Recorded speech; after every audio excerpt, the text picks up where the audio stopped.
Hubby, I've prepared a wedding anniversary gift for you. My wife Daniela sent me a photo, a brand new sports car with a strange young man standing beside it. Before I could reply, my phone vibrated again. It was a message from my assistant President Chan. We've confirmed it. Madam bought a Porsche for an intern named Calvin. It cost 2.3 million and was paid from the company account. I stared at that glaring photo and dialed Daniela's number. My voice was calm. Nice car. Where's mine? On the other end of the line, Daniela's tone carried the familiar condescending impatience. You're a grown man. Can you stop being so materialistic? As long as a car can drive, that's enough. Don't keep comparing yourself to others. Chapter 1. Mr. Chan, are you sure you want this one? Beads of sweat formed on the sales manager's forehead as he cautiously confirmed again, as if afraid I might change my mind at any second. This Phantom fully configured is priced at 13.8 million. At the moment our dealership only has this one unit available. I said nothing. I simply took a black card out of my suit's inner pocket and gently placed it on the table in front of him. Swipe it. And I have only one requirement. Please tell us, we'll make it happen no matter what. The sales manager bent forward instantly, almost bowing. I pointed toward the floor-to-ceiling window. Not far away, the Porsche that Daniela's so-called little brother Calvin had just driven off in was disappearing from view. I spoke flatly. I want to be driving this car and arrive downstairs at my wife's company within 1 hour. No problem, Mr. Chan, I'll arrange everything immediately. I guarantee you'll be driving your new car within the hour. The sales manager looked as if he'd been granted a pardon. Clutching the card, he practically ran off. I sat alone in the VIP lounge. Outside the glass was the roaring city. 30 minutes ago, I had still been preparing for our 5th wedding anniversary. I had ended my overseas business trip early and hadn't even informed Daniela, just to give her a surprise. I deliberately came to this auto brand center she loved most, planning to pick up a limited edition sports car she had been talking about for ages. But what I waited for was not a surprise. It was a shock. I saw with my own eyes my wife Daniela holding the arm of a young man nearly 10 years younger than her, smiling radiantly as they stepped out of a brand new Porsche. I knew that man. He was a new intern at her company named Calvin. Fair-skinned, sweet-talking. Daniela had praised him more than once in front of me, calling him smart and considerate. I was standing behind the floor-to-ceiling window on the 2nd floor. Before the anger in my chest could even ignite, it was drenched by a bucket of icy water. I heard the lobby manager downstairs speak respectfully to Daniela. Boss, are you satisfied with the car Mr. Calvin really likes it, doesn't he? Daniela looked up at Calvin like a woman deeply in love. The affection and infatuation in her eyes were something I had never once received from her. As long as he likes it, that's all that matters. Calvin wrapped an arm around Daniela's waist and kissed her on the cheek. His voice was neither loud nor soft, just enough to reach me, the audience. Thank you, Daniela. You're so good to me.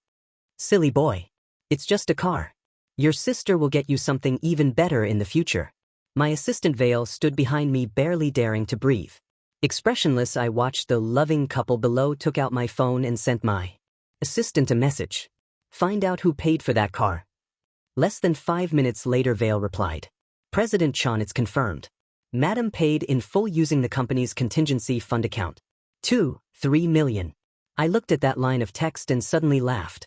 The company contingency fund account that was part of our shared marital assets. In fact, one could say every cent of profit that company made was soaked in my blood and sweat. For her sake, I had stepped back from the spotlight and willingly stayed behind the scenes, becoming the shadow beneath her halo as a successful female entrepreneur. I let her be the legal representative. I let her be the chairwoman. I let her speak eloquently in front of the media, basking in admiration and praise from everyone. I thought that was love. I thought that was fulfillment. Now it seemed I had merely built her a castle with my own hands. A castle where she could do whatever she pleased. And I was nothing more than the clown she kept inside it, ready to be discarded at any time. My phone vibrated. It was a photo from Daniela. In the picture, Calvin was sitting in the driver's seat of the Porsche, flashing AV sign at the camera, his smile bright and carefree. The caption read, Hubby, I've prepared a wedding anniversary gift for you. She couldn't even be bothered to come up with a different excuse. She directly used a gift meant for her lover as a way to brush me off. Right after that, her call came through. Hubby, did you see the photo I sent you? Do you like it? This is our 5th wedding anniversary gift, she said cheerfully, her voice even carrying a hint of flaunting pride. I walked to a corner of the lounge, lowered my voice, and tried to keep my tone sounding normal. Nice car. Where's mine? What's my gift? There was a brief pause on the other end.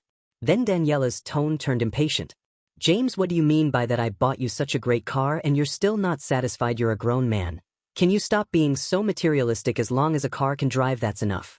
Don't always compare yourself to others, and besides, isn't your Toyota still running just fine? What's wrong with keeping a low profile? Do you really need to be so flashy? People will think we're ridiculously rich.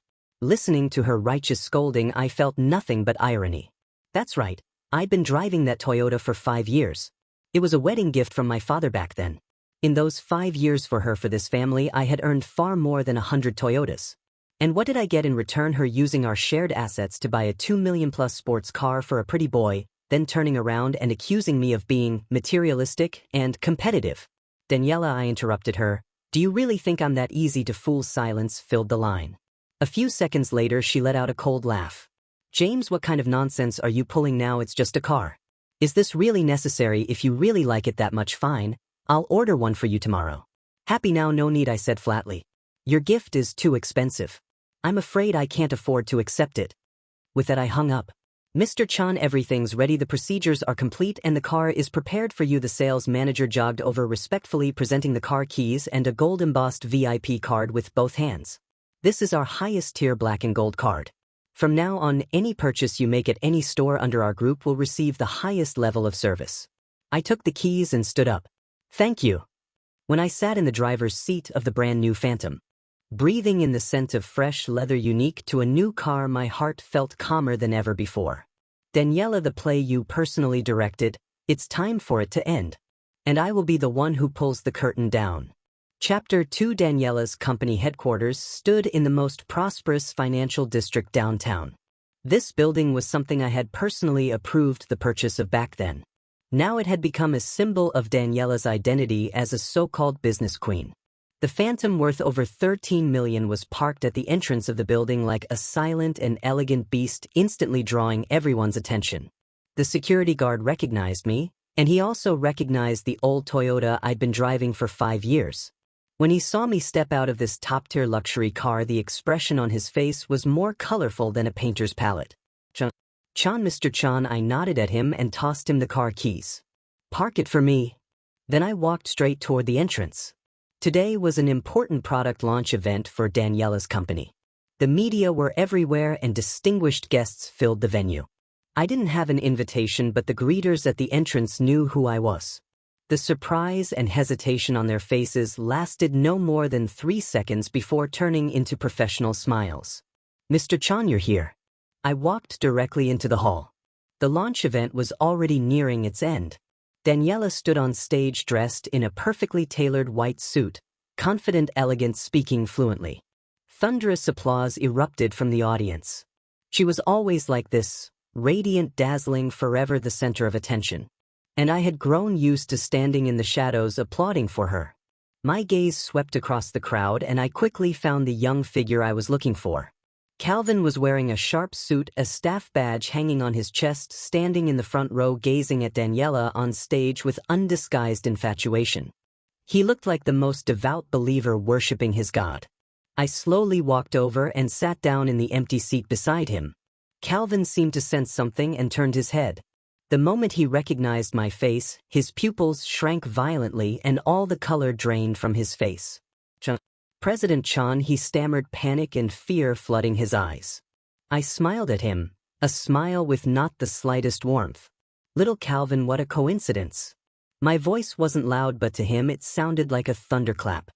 His body began to tremble uncontrollably. His lips quivered, but he couldn't utter a single word. Relax. I patted his shoulder. The force wasn't strong, yet his entire body stiffened instantly. Young people having ambition is a good thing. But you have to walk the right path. Don't you agree? Cold sweat trickled down from Calvin's temples. He didn't dare look at me, his eyes glued to the tips of his shoes as if they held some priceless treasure. On stage, Daniela seemed to notice the disturbance. When her gaze met mine in midair, the smile on her face froze for a brief moment. But she quickly adjusted and continued her speech, only now her pace was noticeably faster than before. I withdrew my gaze from her, leaned closer to Calvin's ear, and whispered in a voice only the two of us could hear, how does that Porsche feel to drive? Calvin's body jolted violently as if he'd been struck by electricity. He snapped his head up and stared at me in disbelief, terror written all over his face. I don't know what you're talking about. he said, still making a final futile struggle. I smiled. You don't know I took my phone out of my pocket and opened the photo Daniela had sent me, waving it in front of his eyes. Isn't this you in the picture personally sent to me, saying it was my wedding anniversary gift? Do you think I should thank her? Calvin's face was no longer just pale. It had turned an ashen gray, the color of death. He looked at me, his mouth opening and closing, but no sound came out. Fear, like an invisible hand, clenched tightly around his throat. President Chan. I was wrong. He finally broke down, his voice trembling with sobs. I didn't mean to. It was Daniela. I raised a finger, cutting him off. It's too late to say any of that now. I stood up and straightened my suit. On stage, Daniela had finished her speech and was chatting with several important guests. Her eyes kept flicking in my direction, filled with unease and agitation. I raised my hand toward her and gave her a bright, dazzling smile. Then, under the astonished gazes of everyone present, I stepped forward, one step at a time, walking toward the main stage of the launch event. I was going to let everyone know who the real protagonist of this play truly was. Chapter 3. The moment I stepped onto the main stage, the entire venue fell into dead silence. All the cameras, all the flashing lights, all the eyes, every single one of them focused on me. Daniela's face turned deathly pale in an instant. She hurried toward me, trying to stop me, forcing a stiff smile onto her face. Hubby, why are you here? You should have told me in advance. She reached out to hook her arm through mine, but I sidestepped, casually avoiding her touch. I took the microphone from the host and tested the sound. Hello, everyone. My voice rang clearly through the speakers, reaching every corner of the hall. A wave of murmurs rippled through the audience. Everyone looked at me with curiosity and scrutiny. They knew Daniela, the rising queen of the business world. But they didn't know me, this sudden intruder she referred to as her husband. Cold sweat had already formed on Daniela's forehead. She grabbed my arm tightly, lowered her voice, and spoke in a near-pleading tone. James, what are you trying to do? Don't cause a scene here. Let's go home and talk. Okay, go home. I looked at her and smiled. Which home? The one you bought for Calvin, or the one between us that exists in name only? Daniela's body stiffened violently as she stared at me in disbelief. You? How do you know? If you don't want people to know, don't do it in the first place. I shook her hand off and walked to the center of the stage.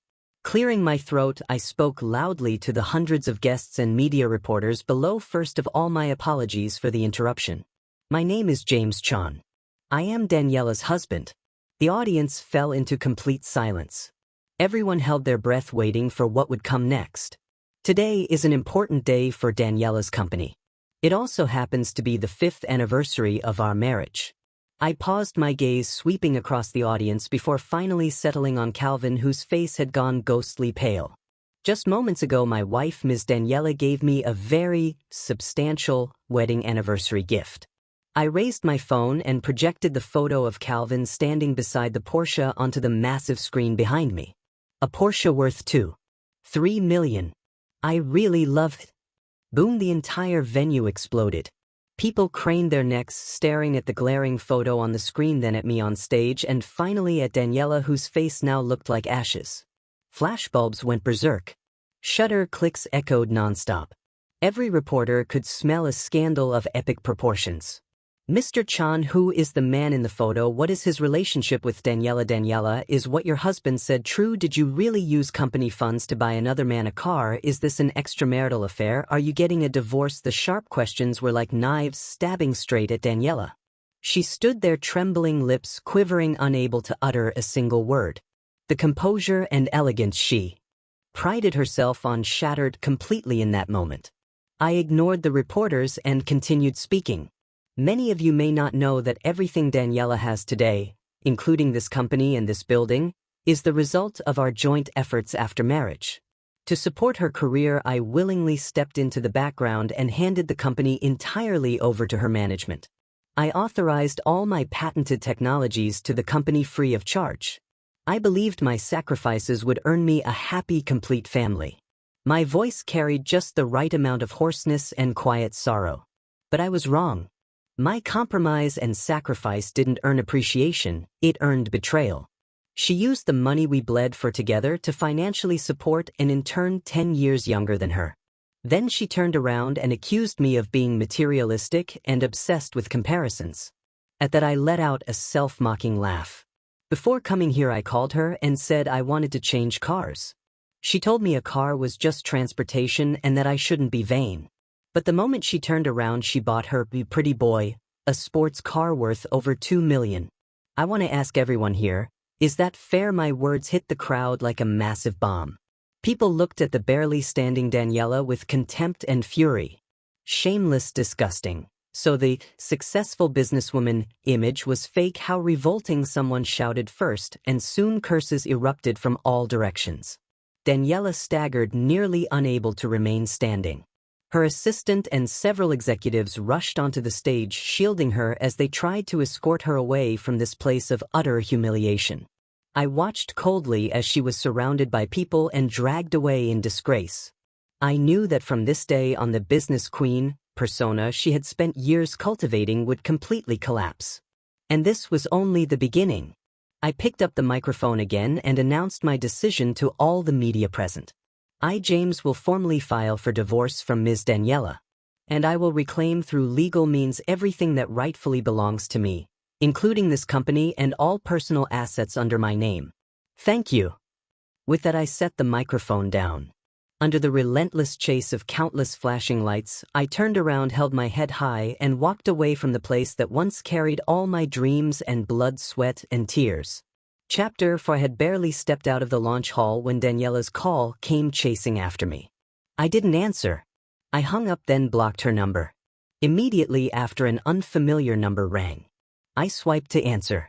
On the other end came Daniela's hysterical scream. James, you lunatic, you ruined me, you destroyed everything I had. I ruined you. I let out a cold laugh.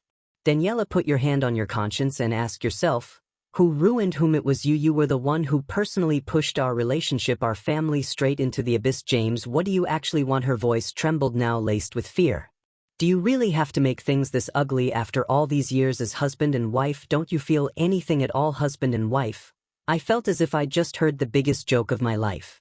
When you held another man's arm and bought him a luxury car worth millions, where was that marital bond?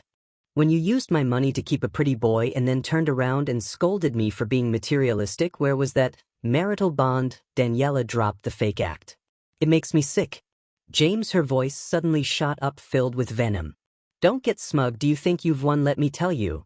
This company is mine. I'm the legal representative. I'm the chairwoman. You're nothing. Even if we divorce, don't even think about taking a single cent from me. I'll make sure you leave with nothing. Is that so? I chuckled softly, my tone dripping with disdain.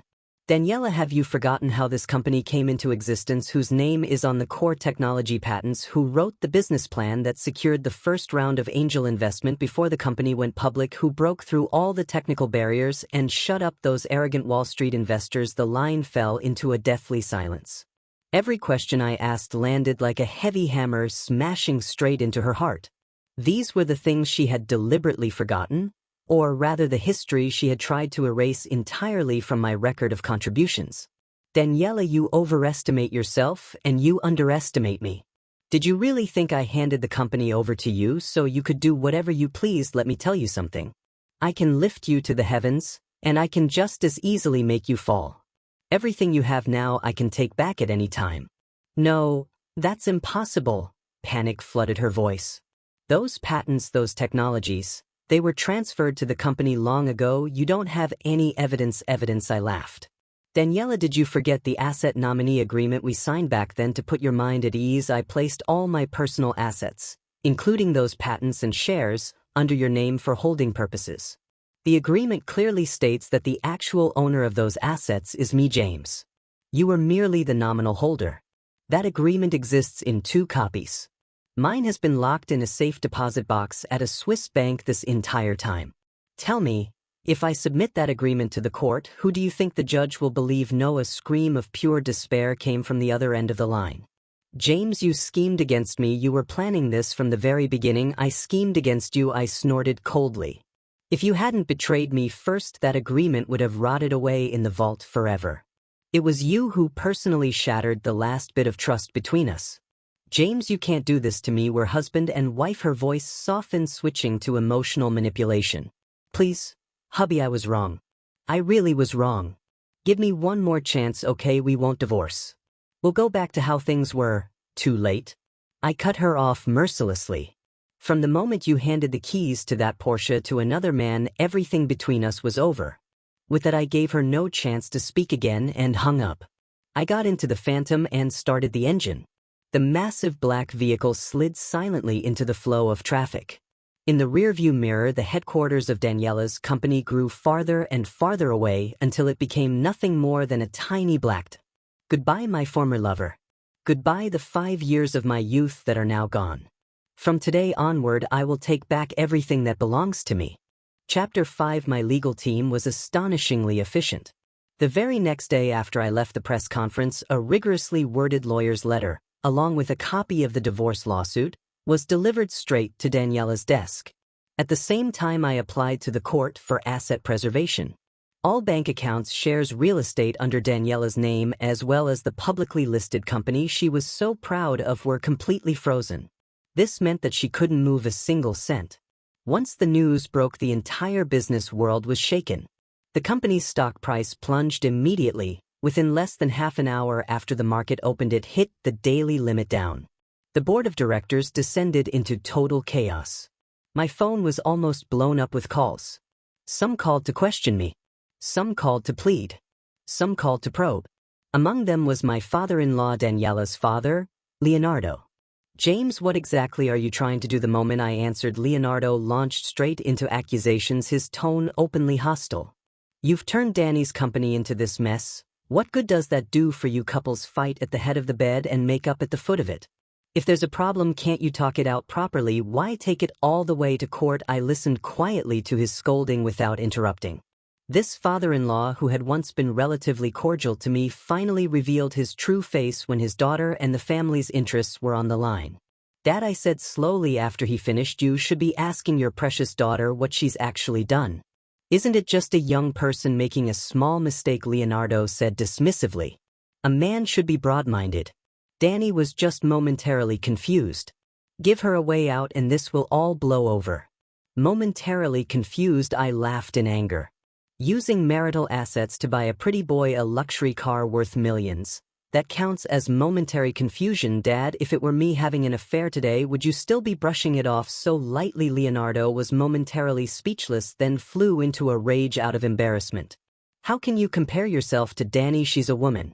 She's the public face of the company. By making such a scene, you've completely destroyed her reputation. Who's going to bear the company's losses? She brought it upon herself, I replied coldly. You? Leonardo Koo was so furious he could barely speak. James, I'm warning you. Don't push your luck. Don't forget who it was that promoted you from a lowly programmer to where you are today. Without our Koo family, you'd be nothing. Those words stabbed straight into my heart like a thorn. Yes, in the eyes of the Koo family, I would forever be that poor nobody who had to rely on their charity. No matter how much I had contributed to this company, to this family, their deep-rooted prejudice would never change. Dad, aren't you mistaken about something? My voice was cold as ice. It wasn't your Koo family who elevated me. It was me who saved your Koo family's textile factory from the brink of bankruptcy. It was my technology, developing an entirely new type of fabric, that brought the company back to life, that made today's Alcade Group possible. Without me, your Koo family would still be scrambling over bank loans worth a few million. You're talking nonsense. Leonardo's voice clearly lacked conviction. Whether I was lying or not, he knew better than anyone. I'm not calling today to argue with you, I said flatly. I'm giving you two choices. First, let Daniela sign the divorce agreement and voluntarily give up all assets, leaving with nothing. For the sake of our past relationship, and yours, I can refrain from pursuing criminal charges against her for embezzlement. Second, we'll meet in court. And at that point, it won't just be a divorce. I'll also file criminal charges against her for abuse of power and illegal misappropriation of funds. What she'll be facing then won't just be public disgrace, but prison. You choose. With that, I hung up. I knew Leonardo would make the right choice. Because no one understood better than he did that I always followed through on my words. And he understood even more clearly that once Daniela Koo went to prison, the entire Koo family would be finished. Chapter 6 Facts proved that I had still underestimated just how shameless the Koo family could be. That very afternoon, Daniela contacted me through her lawyer saying she was willing to talk. The meeting place was a private room in an upscale club. When I arrived, Daniela, her father Leonardo, and her mother Jennifer were already there. After only a few days, Daniela looked much more haggard. Her eye sockets were sunken and the former radiance she once had was completely gone. The moment she saw me walk in, she stood up abruptly. Her eyes were bloodshot as she stared at me intensely. "James, do you really have to be this heartless?" I ignored her and sat down directly on the sofa opposite them. My legal team lined up behind me. "My terms should already be very clear to you," I said bluntly. Leonardo kept a dark face and remained silent. It was my mother-in-law Jennifer who spoke first. She put on the mask of a kind, compassionate mother. Her voice trembled, her eyes reddened. "James, no, Danny wronged you. She made a mistake and we've already scolded her. For my sake and your father's, consider the 5 years you spent as husband and wife, and let her off this once. She's a woman after all. Forcing her into a dead end, what good does that do for you?" As she spoke, she wiped away tears, her performance full of apparent sincerity. If I hadn't known this family all too well, I might actually have been moved by her act. "Mom," I said calmly, "that's enough. Today we're only talking terms, not feelings. Any feelings left were personally buried by your precious daughter." Jennifer's expression froze. The sorrow vanished, instantly replaced by sharpness and resentment. "James, don't push your luck. What makes our Danny unworthy of you? If it weren't for our family, you'd still be hammering away at code in some tiny company. Everything you eat, wear, and use, what isn't given to you by the Koo family? Now that you've grown wings, you want to bite back, you ungrateful wretch." "Mom," Daniela shouted sharply, cutting her off. She knew that provoking me now would do them no good at all. "James," Daniela took a deep breath as if she had made some major decision. "I agree to the divorce." I raised an eyebrow, slightly surprised. But she continued, changing her tone. "The company is mine. I won't give it to you. I can compensate you, 50 million. And the downtown apartment will also be yours. This is the greatest concession I can make." At her words, the lawyers behind me couldn't help laughing out loud. I laughed too. "Daniela, are you joking with me? Allcade Group's current market value exceeds 10 billion. And you think 50 million is enough to send me away? Have you forgotten that 90% of the company's shares are under my name, only held by you on my behalf? Your so-called compensation is nothing more than trying to buy me off with my own money." Daniela's face darkened. "James, don't go too far. That nominee agreement is invalid. We're husband and wife. Marital property should be split 50-50. Is that so?" I gestured to Lawyer Wang behind me. Lawyer Wang immediately understood. He took out a document from his briefcase and placed it on the table. "Ms. Koo, you may not be very familiar with the relevant legal provisions." Pushing his glasses up, Lawyer Wang spoke unhurriedly. "According to the law, one spouse's personal property does not become joint marital property simply due to the continuation of the marriage, unless otherwise agreed by both parties. And the asset nominee agreement you signed with Mr. Chan is precisely such a legally valid, otherwise agreed, arrangement. The agreement clearly states that all of Mr. Chan's premarital personal assets, including all patents and equity under his name, shall forever belong to Mr. Chan individually, independent of the marital relationship. In other words, Allcade Group's core assets have always been Mr. Chan's personal property from beginning to end. You were merely the nominal manager." That's impossible." Daniela grabbed the documents, staring at the clauses as her entire body trembled. "This agreement is fake. You forged it," she screamed hysterically. "Ms. Koo, please mind your words," Lawyer Wang said coldly.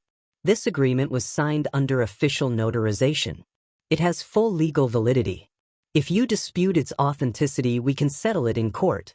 However, I must remind you, fabricating notarized documents is a serious crime." The last shred of hope in Daniela's eyes shattered. She collapsed onto the sofa, her face ashen. Leonardo's expression turned equally grim. He never imagined that the son-in-law he had always looked down on had left himself such a decisive safeguard from the very beginning. He thought he controlled everything, only to realize he had been nothing more than a pawn on someone else's chessboard. "James," Leonardo said hoarsely and weakly, "what exactly do you want? My terms have already been made perfectly clear." I stood up and looked down at them.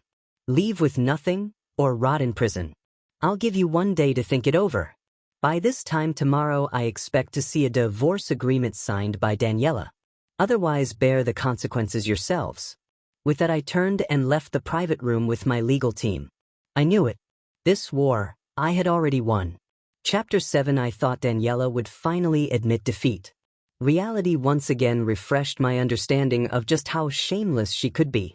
The next day I didn't receive a signed divorce agreement from her. Instead I got an unexpected visitor. Calvin. The pretty boy Daniela had been keeping. He asked to meet me at a cafe. He looked utterly exhausted, as if he hadn't slept properly in days. President Chan, he said when he saw me standing up nervously, not even daring to raise his head. Sit. I gestured calmly, lifting my coffee and taking a sip. What do you want with me? Calvin hesitated for a long time before pulling an envelope out of his bag and sliding it across the table. President Chan, inside this is evidence of Daniela's embezzlement of company funds. I raised an eyebrow but didn't touch the envelope. She didn't just buy me a car, he continued in a low voice. She rented an apartment for me, gave me hundreds of thousands every month as allowance. She also used company money to buy her brother a villa and replaced her parents' cars with luxury ones. His voice grew smaller and smaller, his head sinking lower and lower. I took photos of all the transfer records. I looked at him and suddenly found it laughable. And what are you hoping to achieve by giving me this? Want me to let you off the hook, or are you trying to squeeze one more payout from me? Calvin's face flushed bright red. He lifted his head abruptly and hurried to explain. No, that's not it, President Chan, that's not what I mean. I don't want to be used by her anymore. She came to me yesterday and asked me to commit perjury. She wanted me to testify that you were abusive, that you had a history of domestic violence, and that you were keeping other women outside the marriage. She wanted me to help her smear you. She said if I helped her, she'd give me another $5 million. But I was scared. I don't want to go to prison. His voice trembled with tears. He looked pitiful and pathetic. This was the man Daniela had chosen. Spineless, opportunistic, completely lacking in integrity. When disaster struck, the first thing he thought of was selling out his benefactor to save himself. President Chan, I really know I was wrong. Please be magnanimous and let me go. I'm willing to testify in court and expose everything Daniela's done. With a loud thud, he actually dropped to his knees. People in the cafe began casting strange looks in our direction. I frowned and stood up. Get up. Don't embarrass yourself here. I pulled a wad of cash from my wallet and tossed it onto the table. I don't need this evidence. And whatever happened between you and Daniela has nothing to do with me. Take care of yourself. With that I turned and walked away. I didn't need such despicable methods to win this lawsuit. I already had more than enough evidence to crush Daniela completely. As for Calvin, someone like him wasn't even worth a second glance. The moment I stepped out of the cafe, my phone rang. It was Lawyer Wang. President Chan, there's new movement on Daniela's side. Wang said, his tone grave. She submitted new evidence to the court claiming that you subjected her to long-term psychological abuse and domestic violence during the marriage. She also obtained a diagnosis from a psychologist stating she suffers from severe depression. In addition, she's bought over some of the company's senior veterans and is preparing to jointly remove you from all positions at the board meeting. I stopped in my tracks. My gaze turned icy. Very good. Daniela, you really won't give up until you see the coffin. If you insist on playing, then I'll play this to the very end. I hung up and immediately dialed another number. Chris, it's me. I need a favor. Compile detailed records of our company's overseas account transactions over the past few years, along with my private email correspondence with those Wall Street big shots. The more detailed, the better. I want certain people to understand who the real owner of this company actually is. Chapter 8. The atmosphere in Arcade Group's emergency board meeting was so heavy it felt like water could drip from the air. Daniela sat in the chair at the head of the table. Her face was haggard, but her eyes were unervingly resolute. There was even a hint of madness in them. Seated beside her were several senior executives of the company, veterans who had once fought alongside me to build the business from nothing, but had become the weapons Daniela was using against me. When I walked into the conference room, every gaze converged on me. Some were filled with sympathy, some with schadenfreude, some with indifference, and some with guilt. James, you still dare to show up? Director Lou, an old subordinate of Leonardo's, was the first to jump out and attack. You've turned the company into utter chaos and sent the stock price into free fall. How do you still have the face to be here? I ignored him and walked straight to my seat. My seat was right next to Daniela's. All right. Since everyone is here, let's begin, Daniela said coldly, tapping the table. This emergency board meeting has only one agenda item. She paused, her gaze sharp as a blade, stabbing straight at me. To remove James from all positions within the company and to request the board's approval of my divorce asset division proposal with James. The moment she finished speaking, Director Lou immediately echoed her. I agree. James has serious moral issues and a chaotic private life. He has already caused grave damage to the company's reputation. He is unfit to hold any position in the company. I agree as well. Another director raised his hand. One after another, 5 or 6 directors voiced their support. They were either Koo family loyalists or people Daniela Koo had bought off with interest. A smug smile crept onto Daniela's face. She looked at me with blatant provocation, as if to say, so what if you have a nominee agreement? This company is under my control now. I said nothing, merely watching their performance in silence. Only after everyone who supported her had finished speaking did I slowly open my mouth. Are you done? My voice wasn't loud, but it instantly silenced the entire room. If you're done, then it's my turn. I connected my laptop to the conference room projector. The big screen immediately filled with densely packed English emails. Before you vote, directors, I'd like you to take a look at something. I opened the first email. This is a private email exchange from 3 years ago between myself and Mr. Lopez, the Asia-Pacific president of Goldman Sachs, when the company was preparing for its NASDAQ listing. At the time, our IPO application was stalled due to issues with the shareholding structure. It was Mr. Lopez who used his connections to clear the obstacles for us. And the reason he was willing to help had nothing to do with Ms. Daniela's personal charm, nor with how bright Allcade Group's prospects looked. It was simply because I once helped him with a small favor during his most difficult time. I then opened the second email.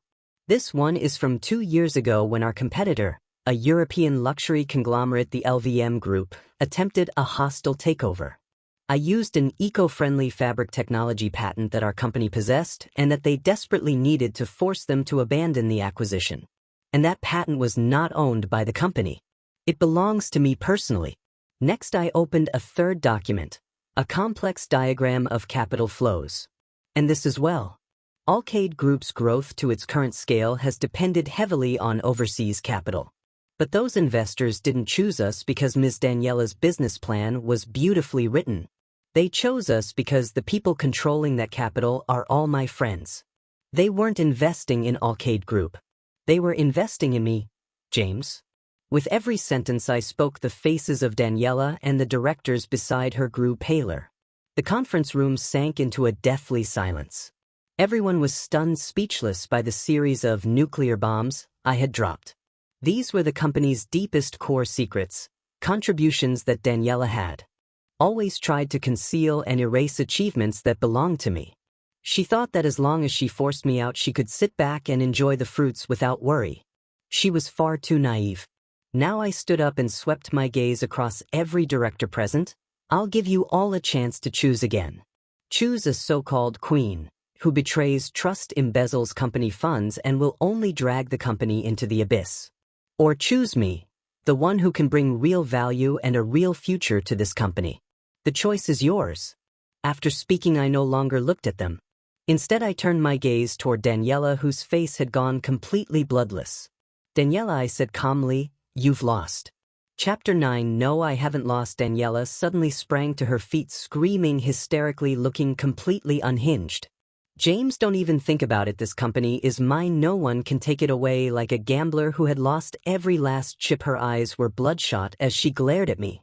Directors, don't be fooled by him. Everything he said is fake. He forged it all. But this time no one echoed her words.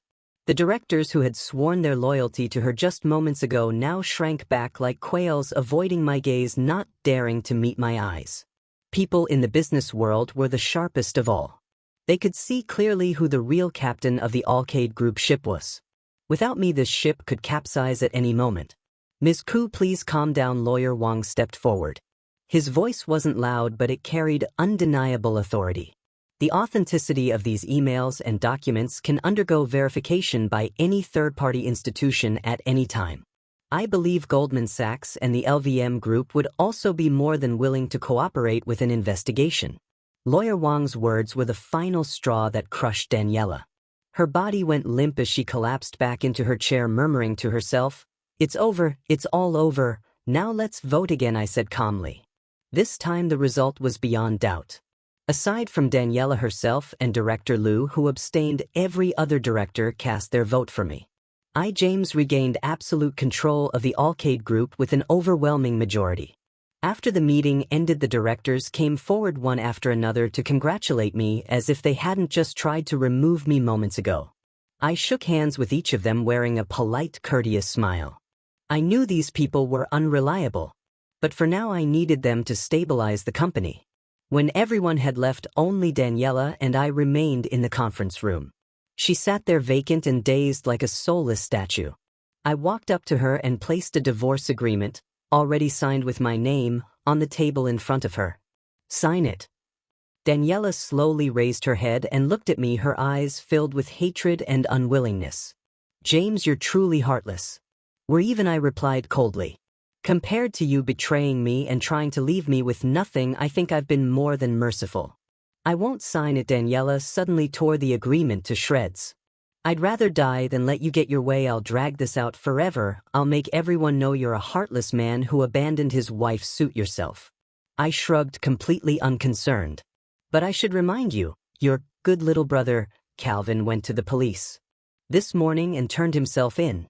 He confessed everything. Your embezzlement of company funds, you're keeping him on the side. He even provided extremely complete transfer records and evidence. So tell me, when do you think the police will come invite you in for a chat?" Daniela's pupils shrank violently. "No, impossible. How would he dare? Why wouldn't he?" I sneered. "Do you think he loved you? He only loved your money. Now that you can't even protect yourself, of course he's looking for a new way out. Oh, and one more thing. I've already instructed the company's legal department to formally report you to the police, accusing you of abuse of power and misappropriation of funds. The amount involved exceeds 50 million.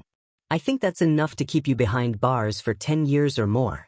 Now tell me, do you still think you're qualified to drag this out with me?" Daniela's body began to tremble violently like a leaf in the wind.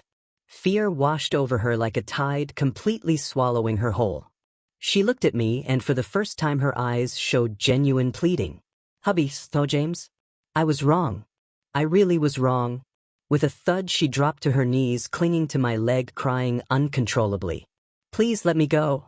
I don't want to go to prison. I don't want anything anymore. The company, the house, the money, you can have it all. I'm begging you, withdraw the charges." I looked down at the woman who had once stood high above everyone else, now reduced to dust beneath my feet. I felt nothing.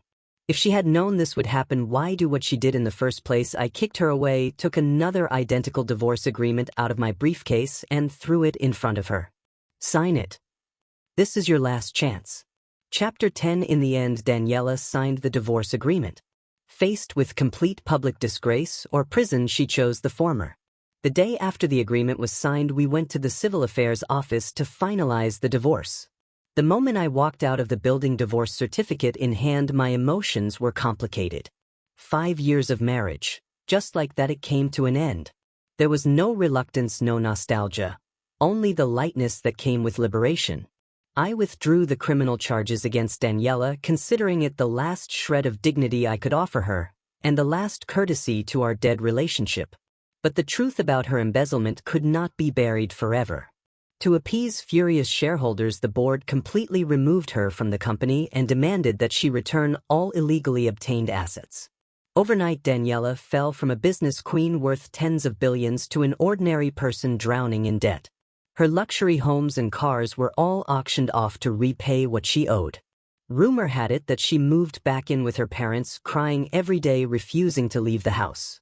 As for the intern named Calvin, although he avoided criminal punishment due to turning himself in and providing meritorious cooperation, his reputation was ruined throughout the entire industry. He could no longer find a decent job anywhere. Even the Porsche he once flaunted so proudly was listed on a second-hand car website and sold at a steep discount. When my assistant told me all this, I was in the middle of signing a new investment agreement. But just acquired a well-known European designer brand and was preparing to introduce it domestically as Alcade Group's next major growth engine. President Chan, here's your coffee. A clear, pleasant voice sounded beside me. I looked up and saw a young, unfamiliar face. She was a new intern about 20 years old with a neat ponytail. Her eyes were large and bright as if stars were hidden inside them. Thank you. I took the coffee and smiled at her. The girl's face flushed slightly and she lowered her head shyly. President Chan, you're my idol. I've watched all your previous interviews. I think you're incredible. Really, I was a little surprised. You've seen my interviews, I rarely do them. Yes, she nodded vigorously. I watched the ones from your early startup days. Even when the company was still small, every word you said carried so much strength. You said that running a business is like being a person. You have to keep your feet on the ground and live up to your own conscience. I've always remembered that. I looked at her, at the pure, untainted admiration and respect in her eyes, and felt something stir in my heart. Once upon a time, this was exactly how Daniela used to look at me. Unfortunately, time and endless desire changed everything. What's your name? I asked. My name is Francesca, she replied. Francesca, I repeated softly. That's a beautiful name. Work hard, I encouraged her. If you have dreams, chase them. But always remember, never lose yourself just to take shortcuts. Francesca nodded, half understanding. As I watched her walk away, I suddenly felt that life seemed to have regained a hint of color. My phone vibrated. It was a message from Lawyer Wang. President Chan, Leonardo and his wife want to see you. I frowned and replied, no meeting. Between them and me, there was nothing left to say. However, a few minutes later, Lawyer Wang called. President Chan, they're downstairs at the company. They said if you don't see them, they'll kneel at the entrance and refuse to leave. I pinched the bridge of my nose, irritation rising. Let them come up. I wanted to see for myself what tricks this pair of shameless parents were planning next. Chapter 11. When Leonardo and Jennifer were brought into my office, both of them looked as if they had aged 10 years overnight. Most of Leonardo's hair had turned white. His back was hunched and the authority he once carried was completely gone. Jennifer looked even worse. Her eye bags were swollen, her face deeply lined with wrinkles, exhaustion written all over her. The moment they saw me, Jennifer dropped to her knees with a thud. James, please save Danny, she cried uncontrollably, her sobs heart-wrenching. Leonardo's eyes reddened as well. His lips trembled as if he wanted to say something, but no words came out. I sat behind my desk looking at them coldly. I'm already divorced from her. Whatever happens to her has nothing to do with me. How can it have nothing to do with you? Jennifer crawled forward, trying to grab my leg, only to be stopped by my bodyguard. James, Danny, she's not going to make it. My heart sank. What do you mean? She has severe depression. She locked herself in her room, refusing to eat or drink, refusing to see anyone. Last night she slit her wrists. If we hadn't found her in time, she'd already be gone, Jennifer wailed. The doctor said she has very serious psychological issues. If she's stimulated again, she could. I fell silent. Even though I no longer felt anything for Daniela, hearing this still stirred something complicated inside me. After all, she was once the woman I had deeply loved. James, the first. No, we were wrong. Before Leonardo finally spoke, his voice hoarse and full of regret. We were blind, arrogant, and unfair to you. We failed you. We're not asking you to remarry Danny. We're only asking you to go see her, to talk to her. Right now she listens to no one. Only you. Only your words might still reach her. Please, James. I'm begging you, as a father. Save my daughter. As he spoke, this man, well past middle age, once so proud and domineering in front of me, actually bent his knees. I sighed and stood up from my chair. Get up. I walked over and helped them up. I can go see her. But I'm only doing this as a final act of basic humanity. Don't harbor any unrealistic hopes. Yes, we understand. Leonardo and Jennifer nodded repeatedly as if clinging to the last straw of hope. On the way to the hospital, my mood was heavy. I didn't know whether Daniela ending up like this was because of my so-called heartlessness or because she had brought it upon herself. Perhaps it was both. In the hospital room, Daniela lay on the bed, her face pale as paper. Thick bandages were wrapped around her wrists. When she saw me enter, the emptiness in her eyes finally flickered with a trace of emotion. "Why are you here?" Her voice was so weak it felt like smoke. "Did you come to laugh at me?" I didn't answer. I pulled over a chair and sat beside her bed. "Why did you do this?" "Heh." Daniela laughed softly, the sound filled with desolation and despair.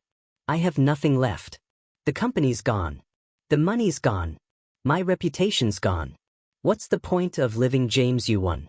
Are you satisfied now?" She stared at me, hatred burning in her eyes. "I never wanted to win against you." I looked at her calmly. "I only wanted to take back what belonged to me." "What belonged to you?" Daniela grew agitated.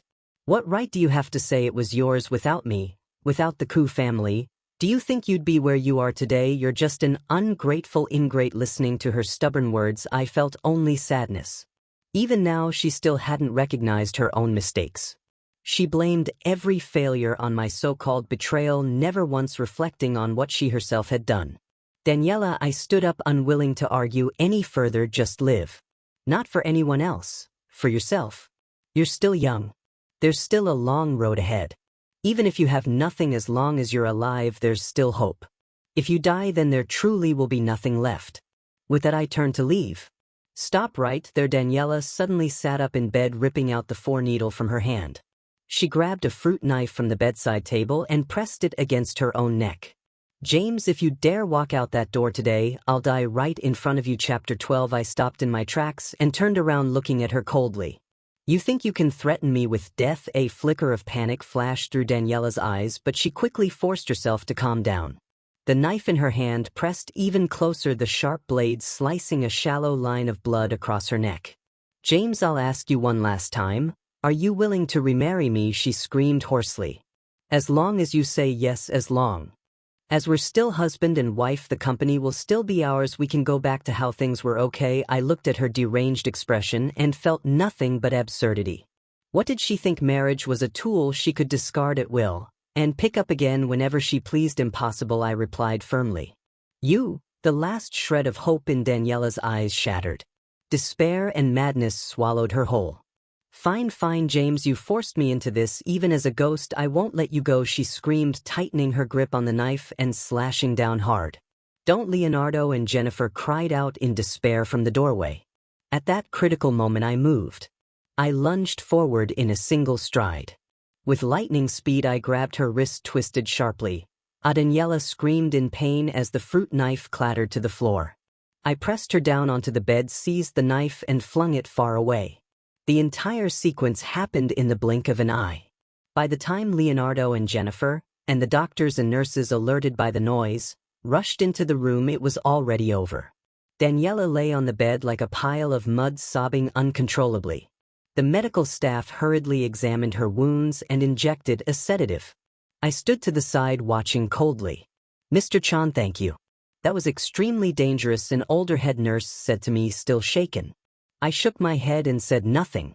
As I watched Daniela gradually calm under the effects of the sedative, I felt no pity at all. Someone who doesn't even cherish their own life isn't worthy of anyone's sympathy. I walked out of the ward and Leonardo and Jennifer immediately surrounded me. "James, thank you. Thank you for saving Danny." "No need," I cut them off. "This is the last time I deal with her affairs. From now on, whether she lives or dies has nothing to do with me. Take care of yourselves." With that, I left the hospital without looking back. I didn't want to have any further entanglement with this family. Back at the company, I locked myself in my office and smoked an entire pack of cigarettes. Daniela's madness felt like a thorn lodged in my heart. I began to reflect. When exactly did our marriage start heading toward destruction? Was it my early concessions and indulgence that gave her the confidence to act without restraint, or was it her ever-expanding ambition and desire that caused her to lose herself? Perhaps we were never walking the same path to begin with. What I pursued was success in my career, the realization of my own value. What she pursued was fame, status, vanity, the thrill of being worshipped by the crowd. When my light outshone hers, when she felt that I had become an obstacle in her path forward, betrayal became inevitable. Ding. My phone chimed with a news notification. Business queen Daniela suspected of mental breakdown after marital turmoil, brandishes knife in hospital and attempts self-harm, situation once spiraled out of control. Below the headline were several blurry photos. Photos of me restraining Daniela. I frowned and immediately called the PR department. Suppress all negative news related to me. I don't want to see my name or my photo on any media platform. Yes, President Chan. After hanging up, I rubbed my aching temples. This farce, it was time for it to end completely. Chapter 13. Although the news of Daniela's failed suicide attempt